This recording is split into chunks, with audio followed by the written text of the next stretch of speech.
साठी त्याआधी मी महिला आणि बाल विकास मंत्री माननीय आदितीताई तटकरे यांना विनंती करते की त्यांनी आपल्या मैत्रिणींशी संवाद साधावा।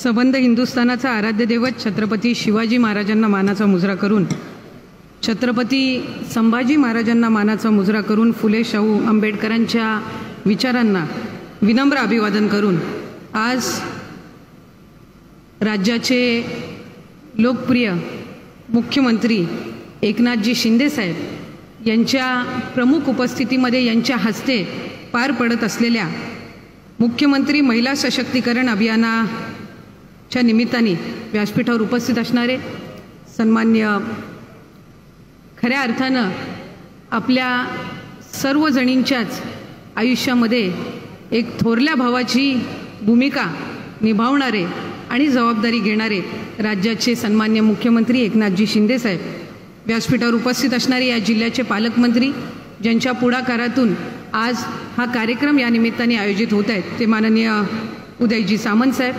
व्यासपीठावर उपस्थित असणारे सन्मान्य आमदार शेखरजी निकम साहेब, किरणजी सामंत, उपस्थित सन्मान्य सदानंदजी चव्हाण साहेब, त्याचबरोबर व्यासपीठावर उपस्थित असणारे सन्मान्य जिल्हाधिकारी, सर्व उपस्थित असणारे जिल्ह्यातील अधिकारी, महिला व बाल विकास विभागाचे उपस्थित असणारे सर्व सन्मान्य अधिकारी, मोठ्या संख्येने या ठिकाणी जमलेल्या माझ्या माता भगिनी आणि सन्मान्य पत्रकार, मी खऱ्या अर्थानं आज सन्मान्य पालकमंत्री महोदयांचं, त्यांच्या सर्वच सहकाऱ्यांचं या निमित्ताने मनापासूनचे आभार मानते आणि अभिनंदन करते की उत्कृष्ट असा हा सोहळा आज तुमच्या मार्गदर्शनाखाली आज आयोजित झाला। आणि खऱ्या अर्थानं मुख्यमंत्री माझी लाडकी बहीण या योजनेअंतर्गत ज्यांना ज्यांना राज्याचे लाडके मुख्यमंत्री एकनाथजी शिंदे साहेब, दोन्ही उपमुख्यमंत्री फडणवीस साहेब आणि अजितदादा यांच्या पुढाकारातून रक्षाबंधनच्या पूर्वसंध्येलाच ओवाळणी मिळालेली आहे, त्या माझ्या सर्व माता भगिनींना आज आपण या ठिकाणी एकत्रितपणाने आमंत्रित केलं आणि त्यांच्यासाठी खऱ्या अर्थानं हा सन्मानाचा सोहळा आयोजित केला। जेव्हापासून मुख्यमंत्री माझी लाडकी बहीण ही योजना जाहीर झालेली आहे त्या दिवसापासूनच महिलांमध्ये एक वेगळ्या पद्धतीचा आनंद आणि उत्साह त्या निमित्ताने आपल्याला पाहायला मिळाला।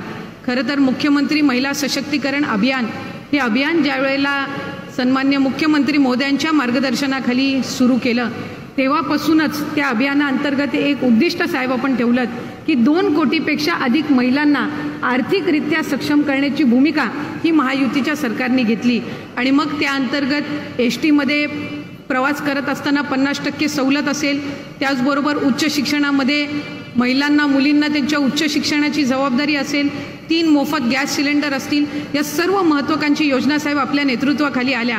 पण खऱ्या अर्थानं सर्वाधिक योजना जर कुठल्या माझ्या माता भगिनींपर्यंत पोचली असेल आणि भावली असेल आणि खऱ्या अर्थानं मोठे भाऊ म्हणून एक हृदयामध्ये स्थान त्या निमित्ताने निर्माण करणारी जर योजना कुठली ठरली असेल तर ती निश्चितपणाने मुख्यमंत्री माझी लाडकी बहीण ही योजना त्या निमित्ताने ठरलेली आहे।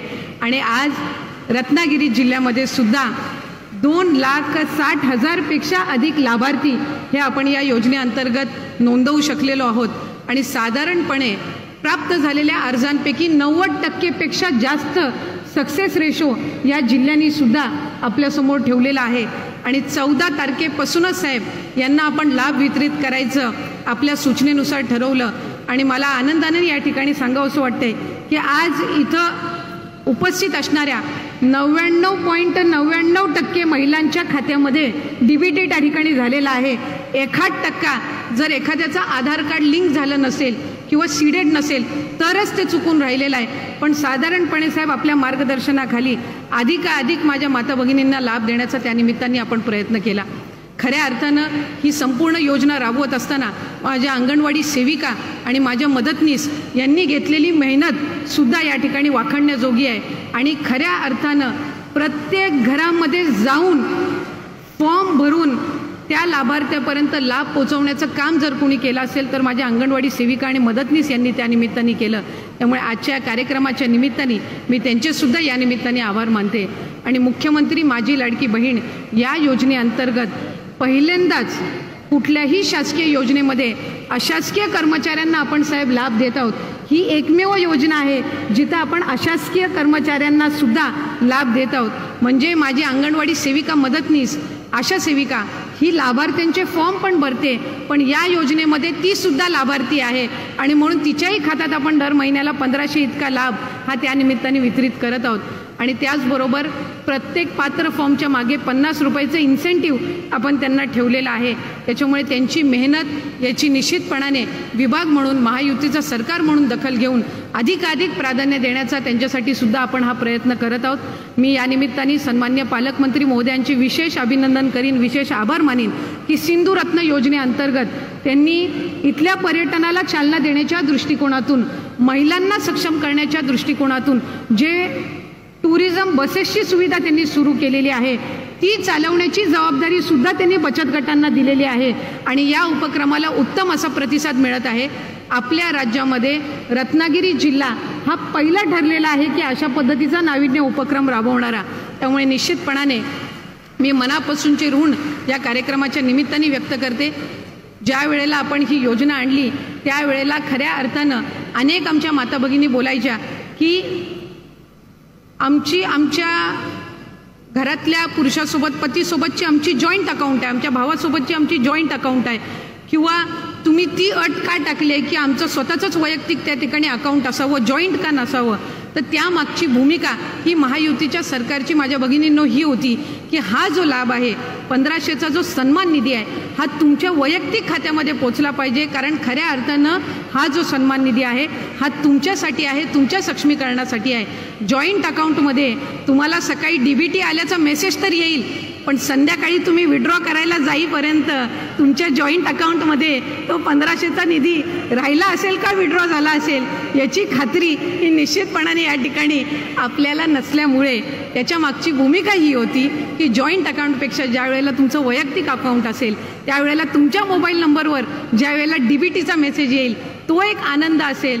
आणि खऱ्या अर्थानं या योजनेमागची जी भूमिका आहे की तुम्हाला सक्षम करण्याची ती त्या ठिकाणी आपण निश्चितपणाने या माध्यमातून पार पाडत आहोत। ज्या ज्या महिलांना आत्तापर्यंत त्यांचा आधार बँक खात्यासोबत लिंक नसल्यामुळे सन्मान निधी वितरित झाला नसेल तेही सुद्धा प्रक्रिया स्थानिक प्रशासनाच्या माध्यमातून वेगाने सुरू आहे। त्यामुळे कुठलाही लाभार्थी, कुठलीही माझ्या माता भगिनी लाभापासून वंचित राहणार नाही ही भूमिका त्या ठिकाणी महायुतीच्या सरकारने ठेवून खऱ्या अर्थानं रक्षाबंधनला तुमच्या सख्या भावाला तुम्ही ओवाळून त्यांनी तुमच्या औक्षणामध्ये ओवाळणी टाकली असेल, पण तुमचे मानलेले 3 बंधू म्हणजे सन्मान्य मुख्यमंत्री आणि दोन्ही उपमुख्यमंत्री यांनी रक्षाबंधनच्या पूर्वसंध्येला सर्वात आधी तुमच्या औक्षणामध्ये ओवाळणी टाकलेली आहे। म्हणून खऱ्या अर्थानं आज तुम्हाला सक्षम करण्याचं काम हे महायुतीच्या सरकारच्या माध्यमातून त्या ठिकाणी होत आहे। अधिकाधिक तुम्हाला निश्चितपणाने या योजनेअंतर्गत लाभ होईल अशीच मनापासूनची इच्छा या निमित्ताने व्यक्त करते। आज या भव्य दिव्य सोहळ्याच्या निमित्ताने आम्हाला सगळ्यांनाच या ठिकाणी आपण आमंत्रित केलं, मला या निमित्ताने संवाद साधण्याची संधी दिलीत। मी सन्मान्य पालकमंत्री महोदय, जिल्हाधिकारी, सर्व जिल्हा प्रशासनाचे या निमित्ताने आवर्जून आभार मानून आपल्या सर्वांच्याच निरोगी आयुष्यासाठी प्रार्थना करते आणि थांबते। धन्यवाद। जय हिंद।